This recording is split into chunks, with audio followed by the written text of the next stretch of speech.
Hello and welcome to the Major Film Reviews podcast. This is me, Nathan Major of Major Film Reviews, joined as usual by Angel Ruloff. Say hello, Angel. Hello, Angel. Every month without fail. Yeah, it's going to be a running thing. And joining us this month, we have a very special guest. She is the Women in Games Journalist of the Year for 2019 of influencerupdate.biz, and an old school friend of mine is Danielle Partis. Hello, Danielle. Hello. How are you doing on this very warm day? Oh, it is very warm, isn't it? I am well, thank you. I am melting in my flat currently, though, so we'll see how that goes. Yes, I'm currently sweating away in the little box that I call my room, recording this here podcast. So things we go through. Yes, indeed. So for those listeners who don't know who you are, do you want to give us a little introduction of yourself, Danielle, what you do? Yeah, I'm primarily a video games and I guess quote-unquote digital culture journalist. I cover gaming and online influencers and YouTubers, streamers, all of that lovely stuff that my parents don't really understand. But it is what it is. Yeah, I've been doing that for about 4 years now, and as you drew attention to in the intro, I did win a Women in Games Journalism Award last year as well, so that was nice. So yeah, I dabble around writing about video games and influencers, and somehow getting paid for that. How many times have your parents asked you when you're getting a proper job?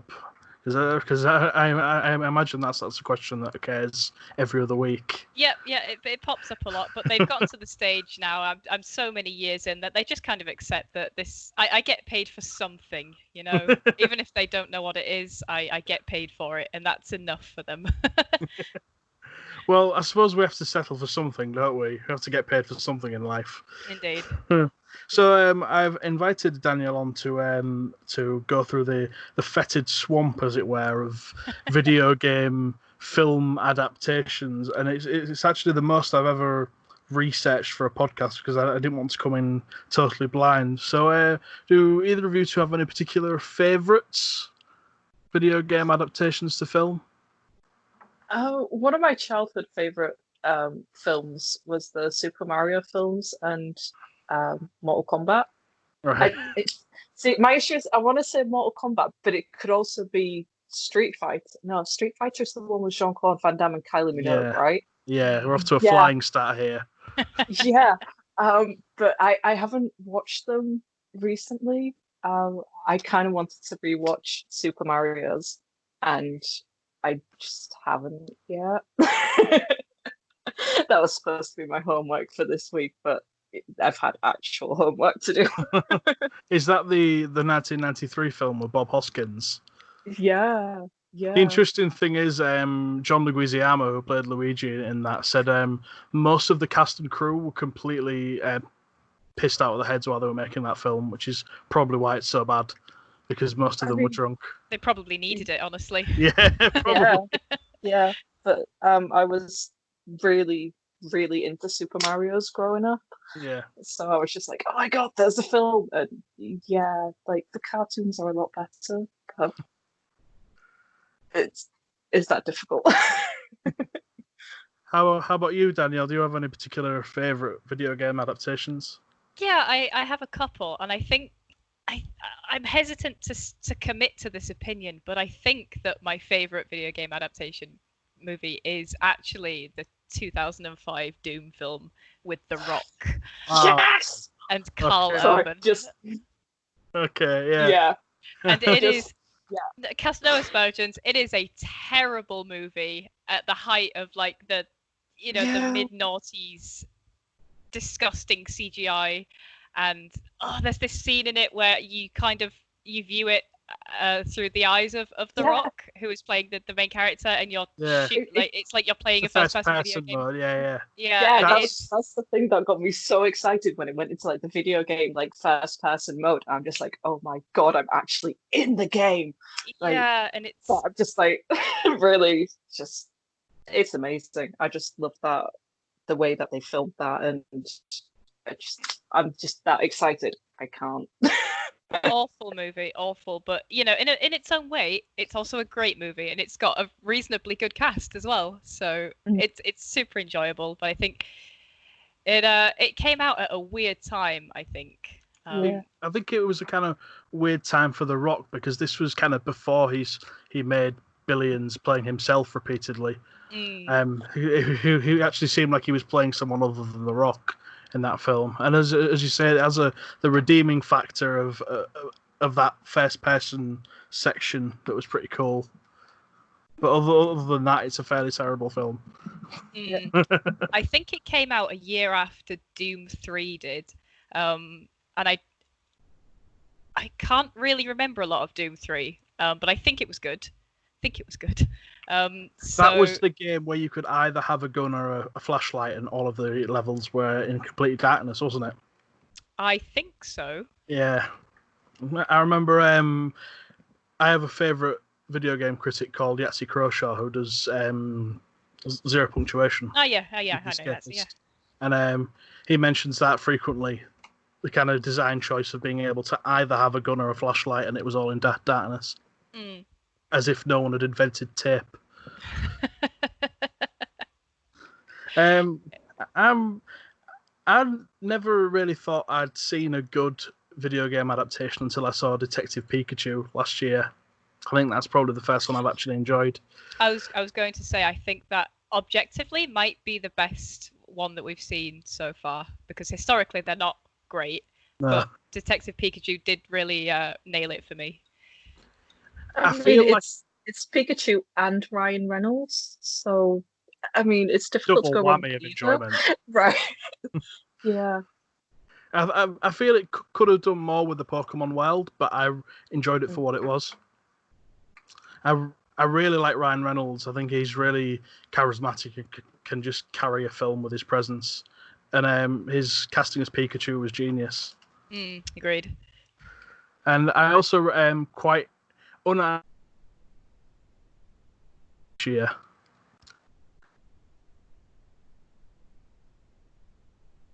most Jim Carrey playing Dr. Robotnik, which I thought was quite charming.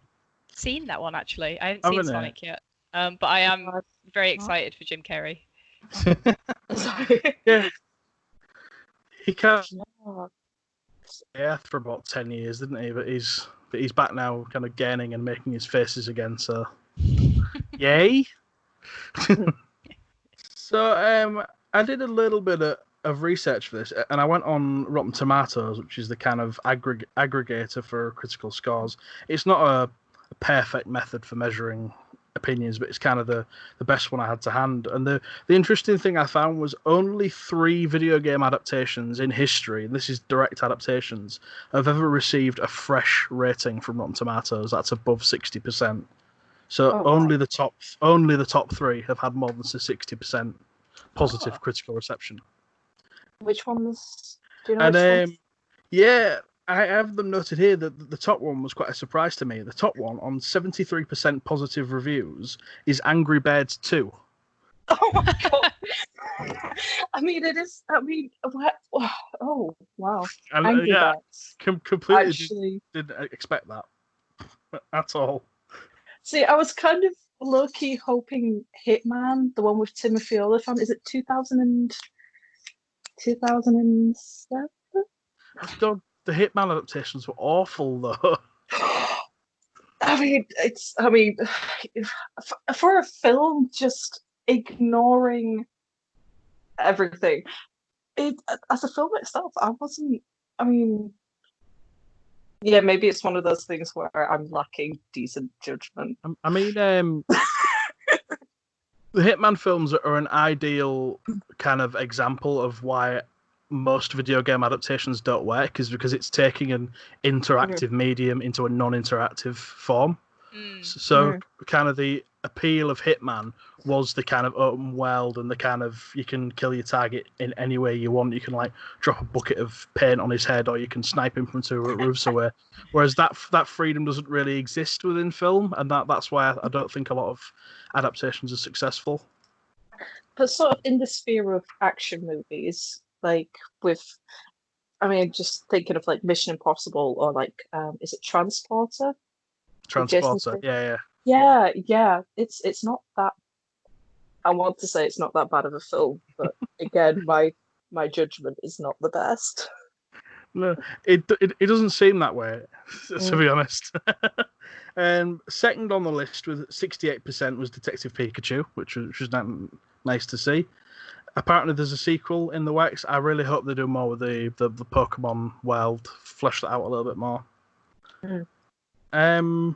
Do you remember the first animated Pokemon films that came around in like the late 90s, early 2000s? I do. Pokemon 2000. Yeah, it was the one that sticks in my head the most is the one with Mewtwo and Mew.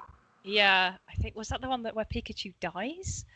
Yes, I think it was. Because I remember I was madly into Pokemon when I was younger, and that was it was on most Saturdays, and I just used to sit watching it for hours, mesmerised. I was a lot easier to please when I was 21.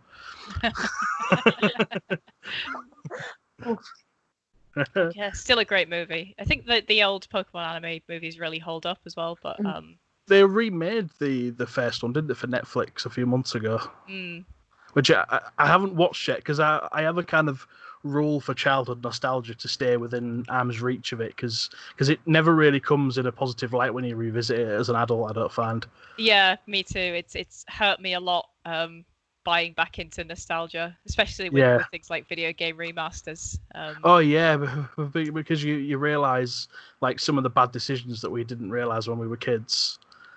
That we didn't buy into. Like the one that springs to mind for me was the Crash Insane trilogy, and none of us remembered how difficult they were until we played Insane again and realised how insane, pardon the pun, those games are. Yeah, and I think they are much less forgiving in their remastered forms as well. Maybe things and little hacks that you could get away with as a kid when you were playing the original ones are a lot tighter and less easy to cheat now. So it really is just difficult. There's no way around it. I remember going back to play because I'd never played Resident Evil when I was a kid. It was something that missed me by, and I played the PS1 version first, and was just I couldn't stop laughing at the voice acting. It was so terrible. I'm talking the kind of original cut of Resident Evil. Yeah. I kind of remember that because I remember not being allowed to play Resident Evil when I was a kid, and I remember playing it at a friend's house, even though my parents wouldn't let me. Had the parents of some more liberal friends, and I played it, and it scared the shit out of me. And then I understood why parents say things. Yay! They were telling me not to play it for my own sake, and I played it anyway. And then I had nightmares for a while. That's karma. That's karma, Danielle. Yeah, that's on not listening to your parents.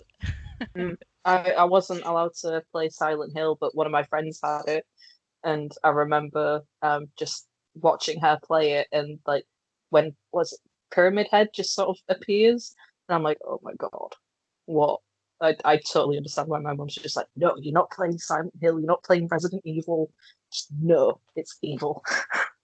It's amazing when you look back on your childhood and like what you were allowed to play. Because I don't remember being allowed to play San Andreas when I was about 8, and looking back, that doesn't sound all that good. Being able to play any Grand Theft Auto game at that age, which I'm actually really surprised Grand Theft Auto's never seen a film adaptation. Actually, I mean, isn't that technically Fast and Furious? Can we argue that's like it is like I see where GTA, you're coming from, but we're not going to actually call it GTA because too many people will get mad. But GTA is a lot more interesting than the Fast and Furious films, to be fair. They've all got very separate premises, haven't they? Yeah. Yeah. The third one was the Sonic film, which is this is the third top rated on Rotten Tomatoes, and they're all 3 of the Fresh films. So that's Angry Birds 2, Detective Pikachu, and then Sonic the Hedgehog. So basically, there are children's video games that got turned into.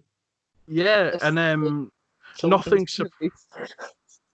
nothing surprised me more than enjoying Sonic the Hedgehog because I remember the first trailer dropping and like having the same reaction to that as I did to the Cats trailer, and thinking, "Oh my god, this is going to be awful."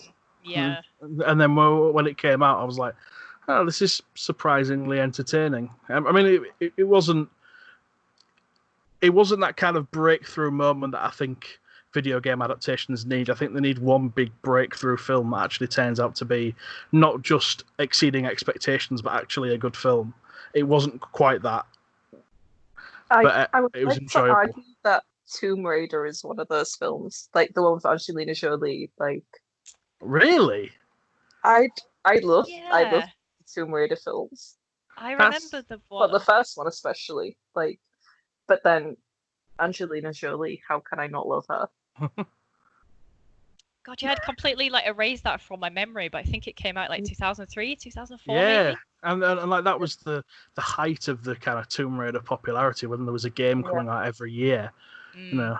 And then, but actually, it's funny you mention that because the remake of Tomb Raider is actually the 4th highest reviewed video game adaptation of all time.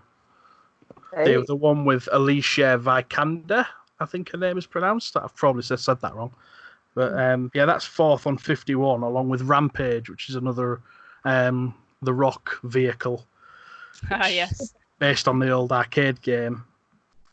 oh my goodness! I didn't even realize that was a video game.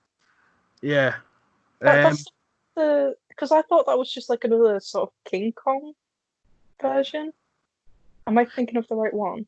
Correct me if I'm wrong, Danielle, because you're obviously the brains on video games are around here. But I think Rampage was an arcade game back in the 80s, wasn't it? Yes. It was, yeah, I think it was a very, very early arcade game. But I think there was also a Rampage on the PS1, maybe. I could practically hear you furiously Googling it then when I asked you that question. Yeah, because it was either the PS1 or the GameCube. I remember like a Rampage game. It might have been for the GameCube. It's basically a game about civic destruction, isn't it? You just destroy as much as you can. Just King Kong in a game, but they probably couldn't call it King Kong, so they just put other monsters in it. Probably, yeah. So, what video game franchise do you think would best translate to a film adaptation? It's an interesting one, isn't it?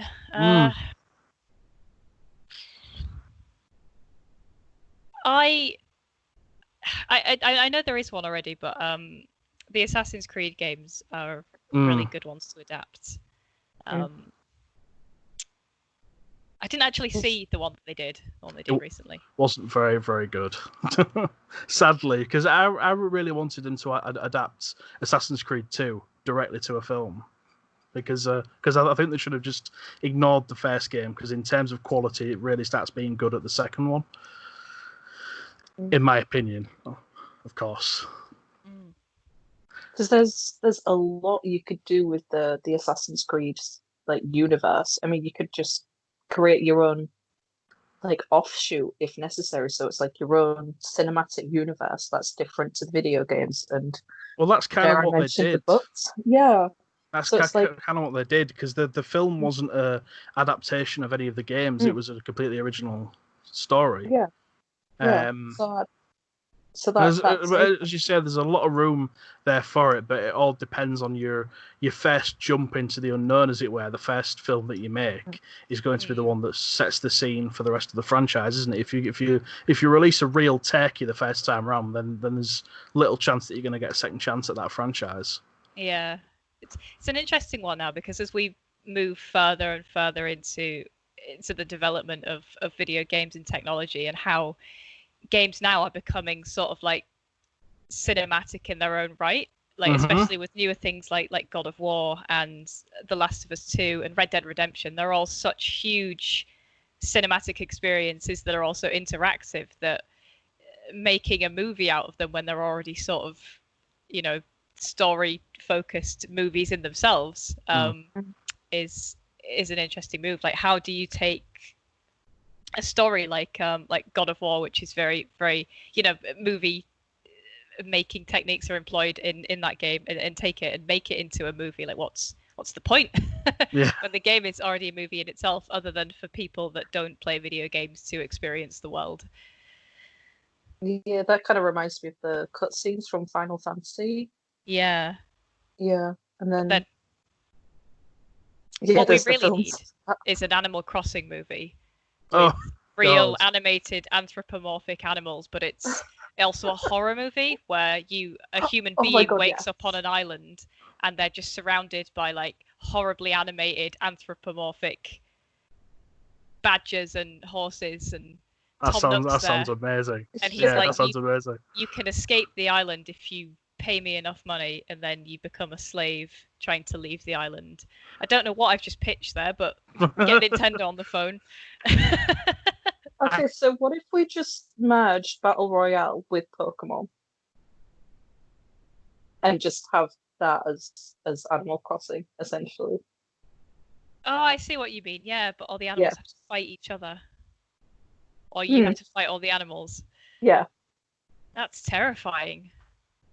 I don't want to fight a bear or a horse. I wouldn't want to fight a duck, let alone a horse. No. That's. But no, I think silly yeah, games. my imagination is going too wild. Yeah. You mentioned Red Dead Redemption 2, because I think that's kind of the perfect meeting of worlds of cinema and video game.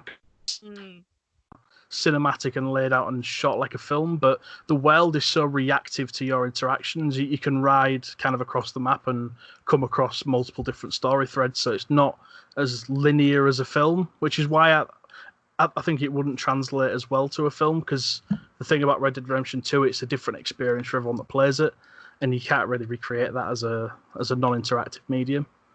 Yeah, I think you're right. Especially the draw of big games like Red Dead Redemption now is the explorability of them and how you can kind of just make your own tracks and do what you want in them. Whereas you can't really simulate that in a movie in the same way. Although I really don't like the kind of modern trend of kind of. I know we're going wildly off topic here, but it's time for me to get on my soapbox here. I really don't like this kind of modern Ubisoft do it your way model. You see, when I play a game, I want it to be specifically designed by designers. I don't want to be creating my own experience. I want an experience crafted for me. Yeah, so not so much the fully interactive. No, I don't mind an open world as long as you're giving me a story that's kind of been carefully crafted and not just kind of slapdash together with a bunch of like watchtowers and districts to liberate and all the usual guff that you see in every other game nowadays. Yeah, I get that, because I think games are so big now that you need that structure. Otherwise, you're just going to get lost, because I'm playing through Assassin's Creed Origins at the minute. Mm-hmm. And while I like how big and robust the world is to explore, like I've put in maybe like 100 hours now and I haven't even finished it. And I'm really trying to finish it so I can play something else, but it's just, it's so big and there's so much going on. And I think, you're right to want that. I used to really love the Assassin's Creed series. I used to look forward to it every year.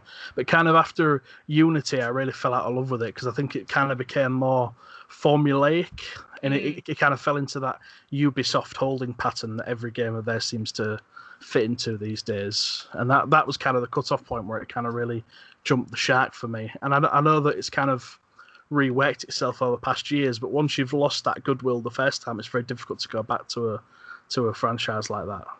Yeah, that's what happened to me. I think I dropped off after I played Black Flag because they just got too big and too ridiculous. And then I jumped back in because I was getting that itch after they announced the new one, Valhalla. Valhalla, yeah. So I was looking at Origins and Odyssey and thinking I'm just going to pick the smaller one. And and it's still taking me over 100 hours to get 100 hours later. I just don't. Yeah, exactly. I don't have time to do that for every single video game, and that's actively quite off-putting. But I suppose a movie is only 2 hours long, so you could experience a whole story in a 2-hour movie. Yeah, I mean, I say similar things about TV series because as much as I enjoy what I do watch, the thing about me watching and reviewing films is it takes 2 hours for me to watch a film, whereas if I were to sit down and watch a TV series, that can take up days, if not weeks. Exactly.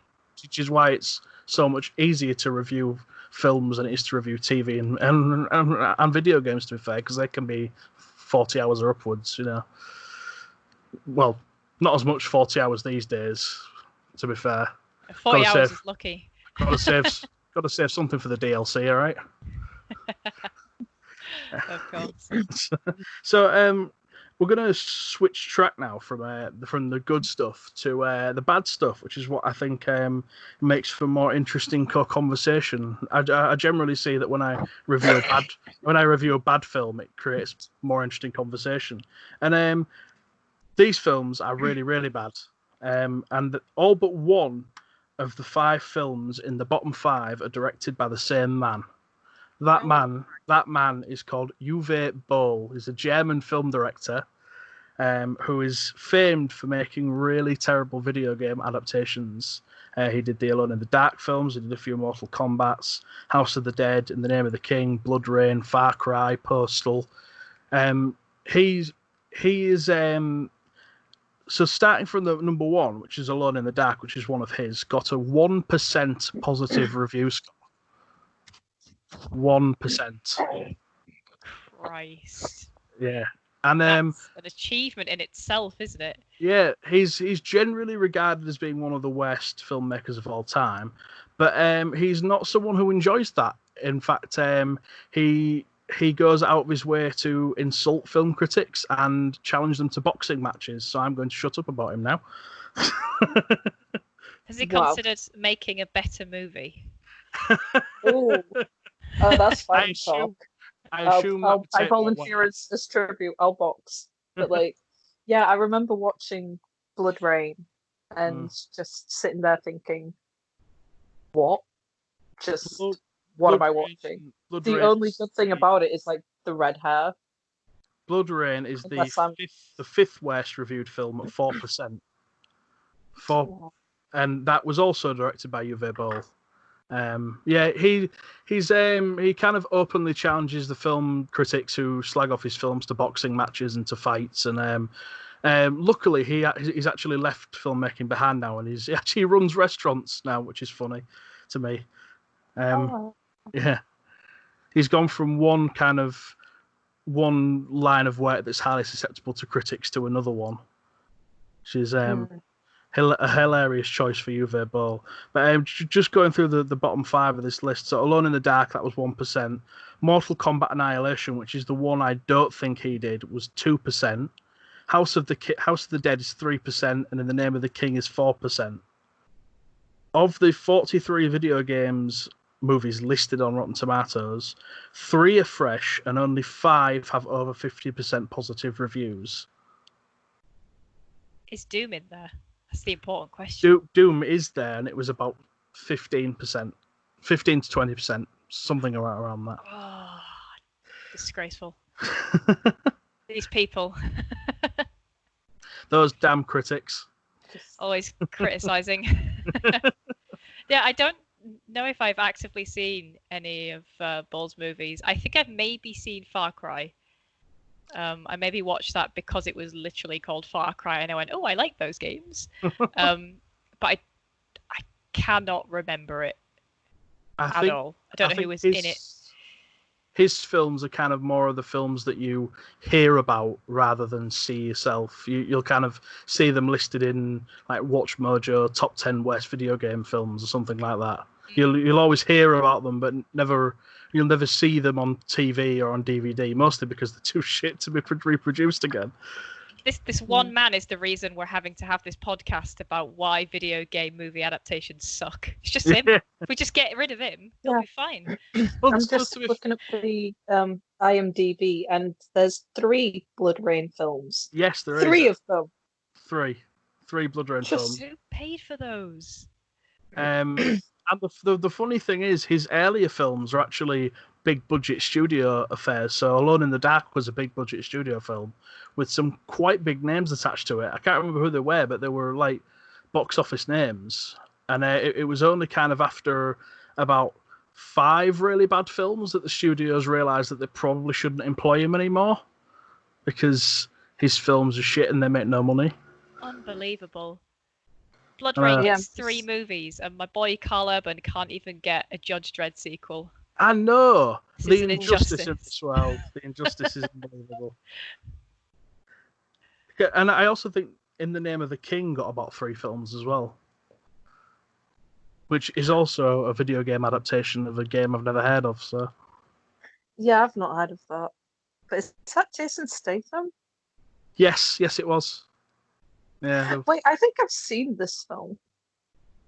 he has. It looks familiar, and it's one of those things of. He has. Oh, okay, yeah, that was not a fever dream. There's actual Ron Perlman, Jason Statham. Oh my goodness, one of my like '90s like favorite actresses. What's it? Lily? Oh my goodness, I'm gonna like ruin her surname. Sobieski. I think the She was real in quite a few. crime there is that they dragged Ron Perlman into it. I mean, Yeah. that's awful. So Uwe Boll has 5 films listed on this list that I found. Does anyone want to guess how much his highest rated film got in terms of percentage? 17. Lower than that. I was going to say a strong Oh my 9. god. 9. It is Oh. 9, Danielle. Oh, really? Right, yeah. 9. Postal was also on there, and I think that was about 6%. Wow. Yeah. I mean, They're being generous. yeah. To be fair to people who make video game adaptations, it must be, as I say, it must be difficult to take an interactive thing and make it non-interactive. But to make films just as seemingly deliberately bad as Uwe Boll made them, it's just mind-blowing. Absolutely mind-blowing. There's got to be some sort of an achievement unlocked he was trying to aim for. He's like the opposite of a Martin Scorsese. Like, you're pretty much guaranteed that his film will be bad if his name is on it.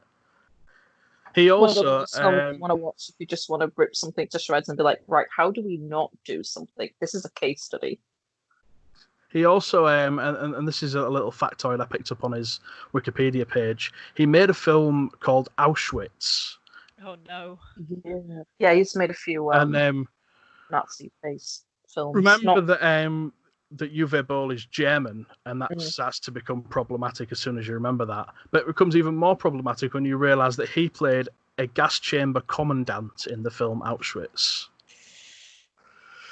I feel really awkward about that. Yeah. Less said about that, the better, isn't it? Really. Yeah. You start to think where he really aligns.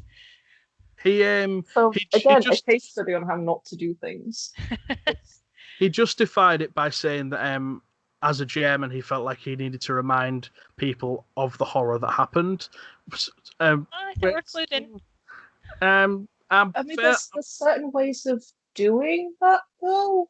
I'm fairly certain that Germany has spent the last 75 years thoroughly ashamed of what happened and trying to distance themselves from it as much as possible. Yeah, I don't think Germany's really forgotten about the Holocaust as it goes. No, I don't. So it doesn't really slip your mind in the grand scheme of things. No, I don't. In fact, I don't think there's a single other German other than Uwe Boll who would have thought that was a good idea, to be fair. But luckily he's not making films now. He's retired and gone on to be a restaurateur. There's part of me that really wants to know what his food tastes like, but part of me really doesn't.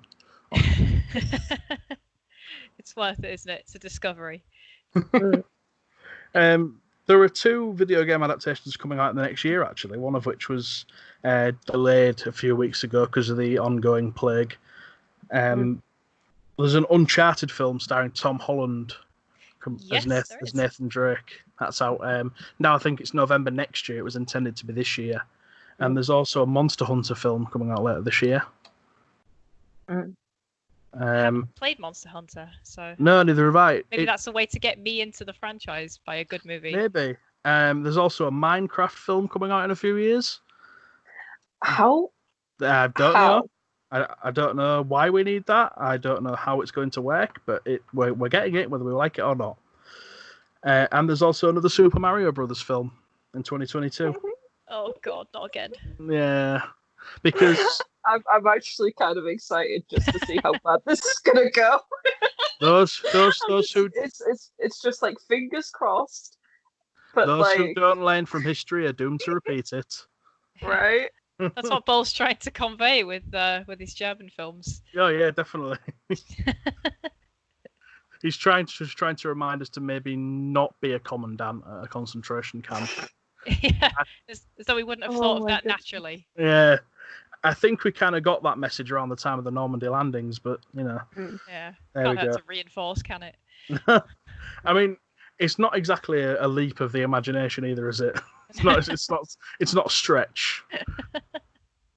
I mean, I'm as strained as our ethics as gamers might be, the more that we kind of gun down innocent civilians in certain games. There's none of us queuing up to be working at the concentration camp, is there? Yeah, I mean, there was an announcement on a PlayStation event stream yesterday where they were bringing Hitman to VR. I saw that, yeah. And they showed a clip of you being able to garrote somebody literally in VR, and it's like that's caused some polarizing opinions in the gaming space. Half of us are going, "Fuck yeah!" Like we can murder people properly, and then the other half is going, "That's disgusting." Yeah, but the thing is, this kind of moral outcry over video game violence is just a carousel that goes round and round and round, isn't it? It does, yeah. I still remember Manhunt 2 when that was coming out and causing storms galore. It was apparently like tutorials to teach people how to kill, when video game violence bears as much resemblance to real violence as I do to a polar bear. But I suppose in VR, that argument maybe becomes a little bit more justifiable. Yeah, it's certainly odd. One thing, playing GTA and running over a prostitute for a laugh, but then it's quite a different thing to literally simulate a murder in a virtual reality setting. And maybe as we go more and more down that road, it becomes problematic. But it's a different conversation, isn't it? Yeah. There was one school shooting in America a few years ago, where the kid that did the shooter, was heavily inspired by, I think it was Old Boy and Tarantino. So there is, some people do get influenced by what they see, and it's just a thing of there needs to be better mental health networks out there. Yeah, as I was about to say, that's not the fault of the film. It's one of those things where it's like it's just a grain of sand. People are, we do get influenced by what we see. There's certain stereotypes and tropes and ideologies. If that get pushed a lot, then people will start to sort of behave a certain way. When we look at reality TV and things like the Kardashians, for example, you see people sort of going along with certain trends, but then things like violence, that's something a lot deeper. It's very complex. It is. I think historically video games have kind of got on the brunt of this thing inspires violence because it makes you commit violence in a video game setting, but it sort of doesn't either. The thing is with that though, they're always going to find something they want to blame before they blame themselves. Like before video games, it was heavy metal. Before heavy metal, it was rock and roll. Oh goodness! Like Elvis Presley and those hip thrusts were a danger to teenage girls. Like exactly. Seriously. But people get influenced by a lot of different things. I think it is, some things. How to explain it? Video games and films are an art form, and people do get influenced and inspired by art forms. But the people that are influenced and inspired by these certain things, by these certain feelings, have to have them already within themselves. So to be like, I'm going to watch this film, oh, I'm actually going to recreate the scene. The person's already in a mental state where they want to enact some form of violence. It's just, it's almost like a boost to it, or it's just, oh, actually, it gives them a way of doing it, but they have to be in that state to want to do it. It Exactly. reflects the kind of mental state of the person as opposed to the actions of the art form. Yeah. Absolutely. Yeah. Nobody's. Sorry. Sorry, go on. I was going to say nobody's playing Pokemon and then going out and buying animals and making them fight, are they? No. I mean, well, technically, yeah, because we still do have things like dogfighting, but that's, I mean, how many people will actually be like, oh yeah, I've played Pokemon, I'm gonna go dogfight? Yeah, that seems like a cool idea. Very loose. But there's a few vegan communities. There are specific type of vegan communities where they are completely and utterly against things like Pokemon and even Animal Crossings. Animal Crossings, why am I saying crossings? Where they're just like, no, it's exploiting animals. You won't exploit them in the real world, so why exploit them in video games? Which, to a degree, they have a point about animal exploitation, but also it's a video game. Not in a fictional setting, though. Yeah, just the part of their argument is that it's condoning animal exploitation, which I can see their point of view. Fair but enough, also, yeah. It's, suspension of disbelief. It's just imagination. If you've got the morals, yeah. you're like, okay, in real life we don't do this, but this is a video game.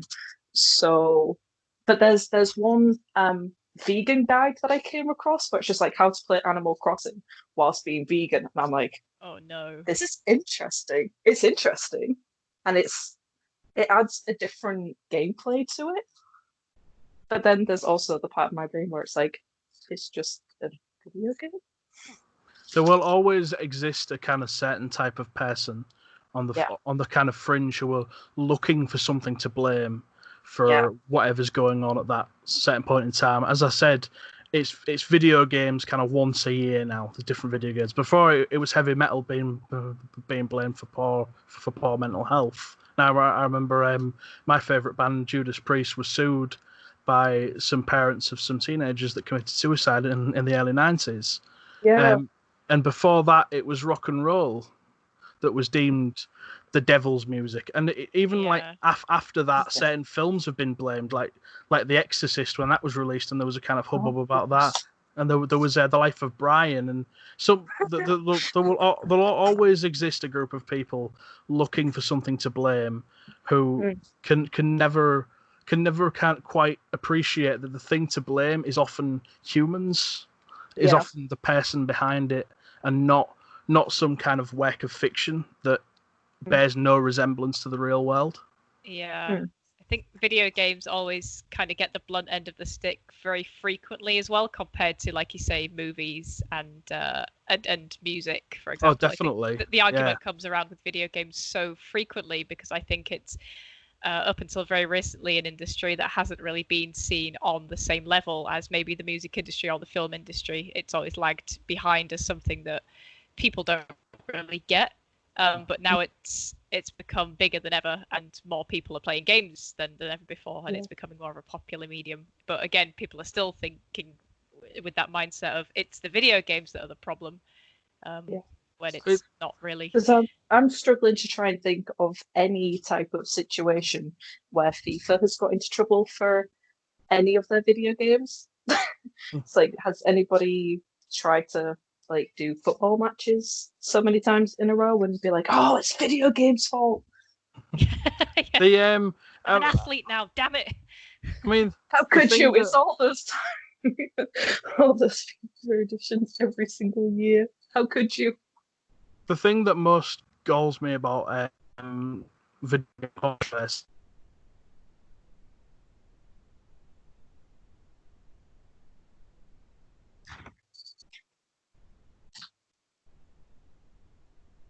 okay, my audio is completely dropped out. So the kind of culture of kind of gambling and online casinos that exist in video games nowadays. That's only really a controversy among video game people, which I'm sure that Danielle will know a lot more, because I just kind of listen to the commentators on it. But I know particularly because I played Battlefront 2 when that first came out, and that was a whole mess of online casinos and loot boxes, and to me that's the kind of real ingrained issue in video games at the moment, more than violence or sex will ever be. Yeah, it's a very prevalent and ongoing conversation, and I guess I'm a little bit more balanced with it because of the things I see in the industry, where I think that in-game monetization can be done, but it has to be done correctly. And I think my general stance on it is that you shouldn't be able to buy things with real money in a video game that enhance your ability or enhance your gameplay in any way. But I'm less against things that are sort of aesthetic, like spending money in a game to get an outfit or a different colored thing or a type of weapon, because it's people will still get everything that they've paid for in the game without having to spend on microtransactions or loot boxes or anything. And there's always generally a way that you can organically unlock things anyway. For example, in things like I'm playing a lot of Apex Legends at the minute, and you can very slowly unlock everything in the game just by playing it. But if you want to spend more money in the game and buy the skins early and buy loot boxes, then you can also do that. But it doesn't enhance your gameplay in any way. It doesn't give you an advantage over other players if you spend money on these things. That's kind of where I stand. The other thing is that these kind of practices are also prevalent in games that are aimed at children as well, which is another like Angel mentioned FIFA, which is a big suspect for it, because they kind of sell FIFA points with which you can buy better players for your online team, which is and again, this is a kind of PEGI 3 rated game that a lot of people under the age of 18 will play, and I think that's the kind of big thing that a lot of people miss when they're busy talking about video game violence. Yeah, I mean, that is like an attack on your wallet, isn't it? Yeah. I mean, we've seriously skidded out of film range here. Yeah, I was going to say. Goddamn video games. Yeah, those damn video games distracting me. So coming back to terms of movies, and we all know that kind of the bottom line in movies, as in video games, is the money that it makes. And I was actually really surprised to find out that no video game adaptation has made more than $1 billion at the box office. In fact, no video game adaptation has even made $500 million at the box office before, which was a big surprise to me, because I expected Detective Pikachu and Sonic especially to be, $500-700 million. But no, the highest grossing video game movie as of right now is Warcraft. Of course. Anybody remember the Warcraft film? Yeah, it was not good. And it was directed by David Bowie's son. Yeah. Which is another fun little side note. Yeah. And our old mate Uwe Boll's going to pop back into the conversation, because he actually campaigned to make the Warcraft film. There's another little nugget for you. But Warcraft made a measly $439 million at the box office, and that's the top grossing video game film, followed closely by Detective Pikachu on $433 million, which again I was expecting a lot more. Yeah, I was kind of expecting like the Pokemon films and Tomb Raider. Sorry, I love Tomb Raider. I was just expecting them to do better somehow. Yeah, it's an interesting one, isn't it? Even the big franchises, game franchises, aren't generating the revenue that you think that they are. I mean, even I want to say Wreck-It Ralph, but my brain is just like, is Wreck-It Ralph an actual real video game, or is that just something? No, it's not an adaptation, so it doesn't count. Dang it! It's a similar thing with Ready Player One, where it's very video game orientated, but it's not. Well, it's based on a book, but I think a lot of it is audience share. Like what percentage of people who play video games will also go to the cinema, especially the kind of generational differences as you kind of get to the younger generations of gamers. Kind of what's going to make them go to the cinema to watch something that they can play at home, which I think is what's keeping them from being a massive hit. And I know that Sonic was a big hit, but didn't pass $1 billion, which is a surprise to me. Yeah, it's weird because I don't know how much the Sonic franchise has made, but it's a huge deal. It's like one of the biggest video game franchises ever. And it is, and what confuses me is how it can still thrive when it's had so many bad games. How it can still make so much money. Oh, I wrote a piece about this bad. a few years ago, and the internet did not like it. There's again, going back to my kind of adoration of Yahtzee Croshaw, he had a kind of theory that there's a Sonic games cycle when the game's first released, the fans will be kind of saying, "Oh, it's really good," and then in a few weeks it'll be like, "Oh, it's all right, it's fine," and then, better not talk about it. Actually, it wasn't that good. Actually, it was really, really bad. Let's not talk about it. Oh, they've announced the new one. Get the paint out again. Yeah, that's exactly how Sonic fans roll. Yeah, it's like a hype cycle. Yeah, it's a circle that seems to happen with every Sonic game. And I've never really been into Sonic because I've never really enjoyed it. To be fair, even the classics, I've never really enjoyed. I think Sonic just goes too damn fast for me to appreciate anything. He just needs to slow down. I absolutely loved it. I mean, I can't see what's going on because he's running so fast. I just sound like a crotchety old man right now. You damn kids playing your fast Sonic games. Yeah. But again, different strokes for different folks, and obviously it's a big franchise because otherwise they wouldn't have made a lot of animators work an extra 6 months to redesign his character. See, now I have a theory about that. I think the original sort of design release, I think that was like a red herring or something, where it's just like, okay, we're going to release these awful pictures, and that's going to get people talking because we know they're going to get pissed off, and then we're actually going to show the actual footage. I mean, they must have known it was bad. They must have known it looked awful. That's the only logical, like, if they seriously did that, what's wrong with them? I can't accept the answer of, yeah, this was like a serious design. We were actually going to like do it this way instead of, okay, we'll just do some really terrible shots and then get people talking about it and be like, oh, we're really sorry. We'll redesign it.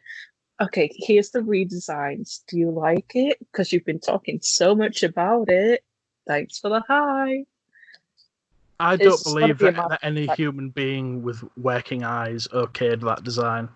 Right. In the same way that I can't believe that anyone with working eyes greenlit Cats. Just I've seen that first trailer, and I keep harping on about it, but I've seen PS2 games that look better than Cats did. PS1, just to tie it into video games. I mean, Abe's Odyssey had better graphics than Cats. Oh my god, yeah. What a game. I forgot about Abe's Odyssey. An Oddworld movie actually would be great. There's some great themes in Oddworld that would make it a really good movie. They're making a new Oddworld game, I think. Yeah, they are. I read somewhere.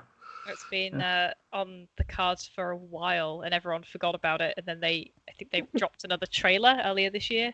Yeah. Do you remember? I get excited every time I hear news about it, and then I forget about it, and I'm just like, "This is never happening." I refuse to believe. This is why I get into the cycle of I'll only believe it when I see it, and then when I see it, I'm just like, I refuse to accept this exists. Do you remember the game Brutal Legend? I do. Have you ever had the feeling that would have made a better film than a game? Because it seemed more like it was Jack Black's thing than Tim Schafer's. Yeah, interestingly, I thinking about it, it would have made a good movie. but I can see the decision to make it a game, and I think it was a really good game. I really liked it. It did come out at a time when music and games were very tied together. I think it was like the rise of Guitar Hero and Rock Band and things like that. So it was a good time to have that game. I mean, I definitely appreciated the appearances of Ozzy Osbourne, Lemmy, and Rob Halford in my games. I mean, I just wish that would happen more, to be fair. Yeah, I just want a movie with Rob Halford in it now. You know? Yeah. Well, he's got an autobiography coming out this year, so maybe he'll have a life story film coming out about him soon. I imagine. I'd love a Judas Priest biopic. Oh, definitely. I mean, can I sign up to play Rob Halford? I would love that. But actually, they already made a film loosely about Judas Priest. Do you remember Rockstar with Mark Wahlberg in it? Oh God, I do. Yeah. Yeah, that was loosely about Rob Halford and Judas Priest. Oh God, that unlocks some memories. Wasn't there I want to say Spinal Tap? Wasn't that like a? Yeah, my brain is blanking. But wasn't Spinal Tap supposed to be loosely based on something? It took certain influences from Black Sabbath, some from Judas Priest, and some from lots of other places. I know that the famous Stonehenge set thing was taken from a Black Sabbath tour that had Ian Gillan as the lead singer. Maybe we need a separate episode about music and movies. Yeah. Yes, definitely. Come back again in a few months' time, Danielle, and we'll talk about that. Absolutely. But I mean, I've got a few movie music and cinematic experiences to talk about. Oh God, I bet you have. Yeah. Do they involve BTS, Angel? Of course they do. Do I ever so. talk about anyone or anything else? No, you do not. You don't talk about anything else but those cute little Korean rapscallions. Where's the BTS video game? The BTS video game. No, yeah. There is. They're actually coming out with another one, and I hate it. Well, I want to say I hate it because it's just capitalism. Oh God. I say that, and I'm just like, yes, BTS, but also capitalism. They have toilet roll. I mean, it's BT21. They're one of their characters. Oh God. If you can't wipe your ass with the merchandise of your heroes, what is the point? I just really want my brand for toilet paper now. It's just too much, and I'm too broke. That's the real issue. I'm too broke. Let's not go down the K-pop rabbit hole right now. No, let's not. I fear we may never emerge. But anyway, I think we've pretty much covered all we need to cover there.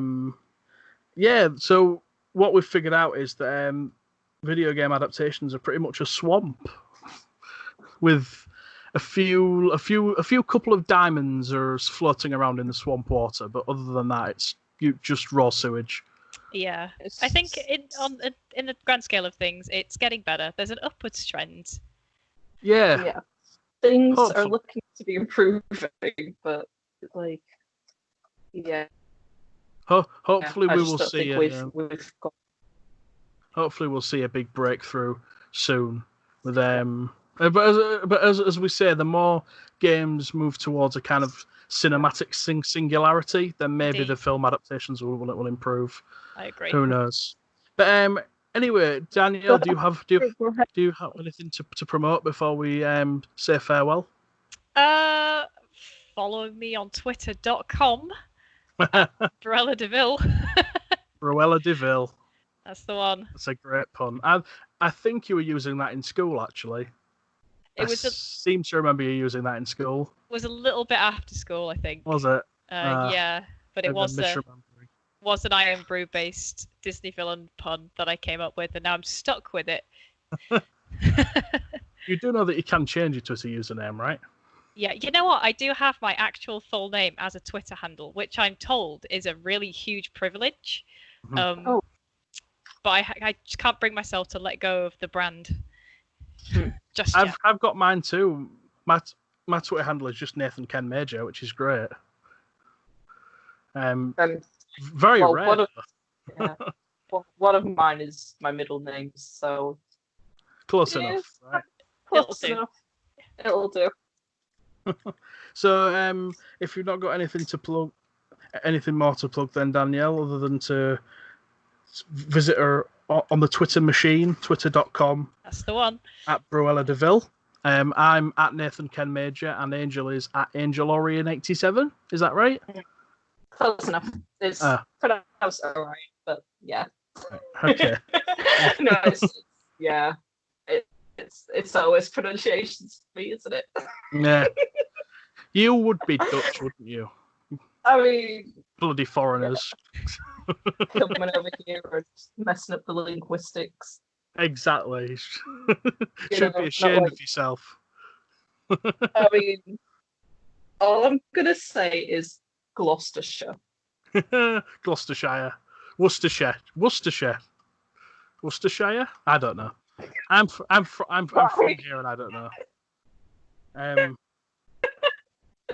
Anyway, that is a case. Thank you for joining us, Danielle. No worries. Coming over here messing up our language. I hope you've enjoyed yourself, and we shall talk to you one day soon about some kind of musical movie crossover. Sounds good. What was it for that? Yeah, good. And as for me, you can find me at majorfilmreviews.com and on Twitter at Nathan Ken Major. Until then, thank you for listening to the Major Film Reviews podcast. From me, Angel, and our special guest, Danielle, goodbye. Bye. Bye.